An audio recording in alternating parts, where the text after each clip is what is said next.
The shocking and unsolved murder of Bob Lee, the tech titan who was stabbed to death Tuesday in San Francisco, has rattled the city and those who loved him. The Wall Street Journal says Lee was an active participant in an underground sex and drug circle known as the Lifestyle. We often hear mumblings of the lifestyle in the tech world. I know this may be shocking to some, but it appears that rich people like having sex with lots of people, and they also like experimenting with drugs. Whether we're talking about Elon Musk allegedly having an affair with Google founder Sergey Brin's wife, or the brains behind Oracle who now builds software for swingers parties, or just the pictures we see from Silicon Valley of promotions for swingers parties, it's clear that there is a subculture in Silicon Valley that surrounds sex and drugs, which also can lead people to pretty dark places. This brings us to today's story about Bob Lee, who carved a name for himself that echoed through the halls of innovation. He was the brains behind Cash App, an app that changed how Americans use money. Sadly, his name is now making headlines for a different reason. A supposed love affair gone wrong in San Francisco that ended his life too soon. Today, we're going to dive deep into the rise of Cash App, Bob Lee's exciting life, and unravel the story that sounds like an episode of Law & Order Special Victims Unit. Let's dive in. Bob Lee was a software engineer, business wonderkind, and modern-day digital Da Vinci, if you will. Some people say he programmed his path to destiny when he crafted a 3D rendering engine in Turbo Pascal while still in high school. After a brief gig where he developed a safeguard against the Code Red worm in 2001, he joined the AT&T ranks as a technical architect. 3 years later, Bob made the leap to Google, where he assisted in the creation of the Android mobile operating system that many of us use today. He was an investor in SpaceX, the rocket company by Elon Musk, and Figma, the collaboration software business acquired by Adobe for $20 billion last year. Bob had his hands in lots of tech that touched our lives.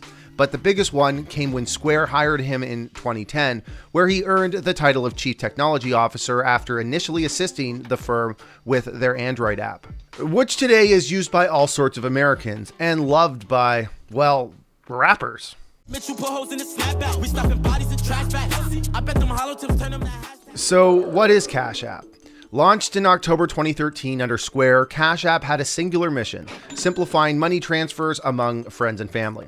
Here's the twist. While the digital realm was chock full with online payment systems, Cash App cracked the code by approaching finance like a social network, owed in part to Square's founder, Jack Dorsey, and his experience in developing that little-known network called Twitter. They saw what others missed, that money, like gossip, is fundamentally social. Its appeal laid in its user-friendly interface, speed, and simplicity, transferring money via a mobile number or email address without complex bank account details. It's like sending a text, but with cash, and everybody loves getting texts. And cash. Poor credit scores, minimal initial deposit, not a problem for Cash App. Cash App flipped the script on traditional finance, making money matters as simple and engaging as the latest viral cat video. It wasn't just inclusivity that catapulted Cash App to the top of the App Store. These folks got creative with their marketing, blending the kind of tactics that would make Don Draper envious. Remember those Cash App Fridays? Who wouldn't retweet for a chance of free cash or Bitcoin? Cash App then took it a step further. They saw how their app was being embraced by African American culture, and they leaned into it. They had multiple rappers singing about their product like it was the next summer hit. And trust me, no one's dropping bars about a Chase checking account. Don't believe me? Just take a look at what a quick search for Cash App on Spotify returns. They had Travis Scott and Lil Nas X giving away money on the platform, and even partnered with Cardi B and Megan Thee Stallion for the hashtag WAP party. Venmo might have been the talk of the town among the suburban brunch crowd, but Cash App was busy building street cred. But like any digital juggernaut, it wrestled with fraud and security issues. Just ask Nate Anderson over at Hindenburg Research, who highlighted that the app is rife with problems. Sure, it appealed to the underbanked people of America, but the lack of KYC, which essentially means make sure your clients aren't anonymous, also led to the company being ripe for exploitation by criminals. Take, for example, the Cash App gang of Baltimore, accused of distributing fentanyl, or the accusation that the app is popular among Mexican drug cartels. And remember the pop culture that Dorsey bragged Cash App was included in? Much of that media described its use in scams, drug trafficking, and even paying for murder. But what good is tech without a little controversy? And Cash App isn't the only controversy that surrounds Bob Lee. Delving into the San Francisco underground scene, affectionately termed the lifestyle, is a bit like entering a Narnian wardrobe, except with hedonistic parties fueled by recreational drugs and casual sex.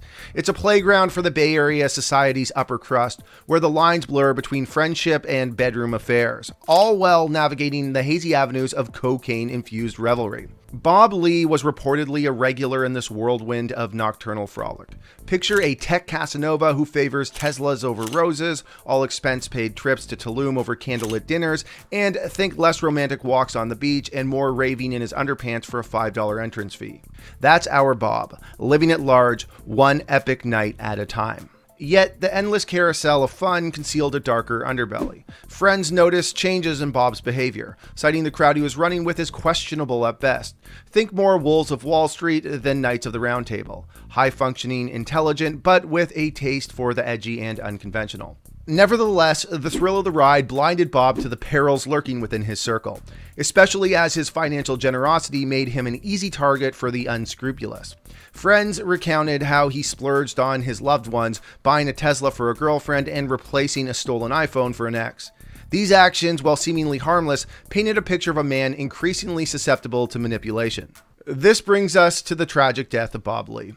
On April 4th, Bob suffered 3 stab wounds to the left side of his chest and 1 to his right hip. One of the stab wounds went into part of his lung and the right ventricle.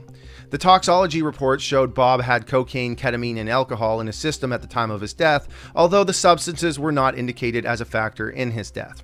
About a week and a half after, Momeni was arrested and charged with Lee's murder. The police report stated that Bob and Nima were driving around together the night before the alleged murder. At one point, they are seen on a sidewalk where Bob is eventually seen walking away injured, followed by a BMW that appears to be owned by Nima speeding away.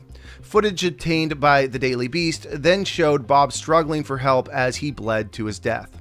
The allegations state that Nima stabbed Bob with a kitchen knife, which was recovered by the police. Nima, who ran an IT consulting firm from his loft just outside of San Francisco, where public records painted a picture of a struggling business, had acquaintances describe him as aloof and introverted, very unlike his wealthy and glamorous sister, Kizar Momeni, who was married to a well-known plastic surgeon from the Bay Area. However, friends of Mr. Lee have since told the media that Bob was casually sleeping with Nima's sister, Kizar, but that's not Bob's only connection to Nima. About 3 years earlier, he was allegedly together with a woman that Nima had also dated. According to the Wall Street Journal, Bob's friends had become worried he was getting in over his head. What they were referring to is an underground party scene governed by an unwritten code of conduct where sex, drugs, and jealousy can sometimes make people act crazy. On that fateful night in April, Nima, allegedly driven by a toxic mix of jealousy and concern for his sister, confronted Lee at one of these gatherings.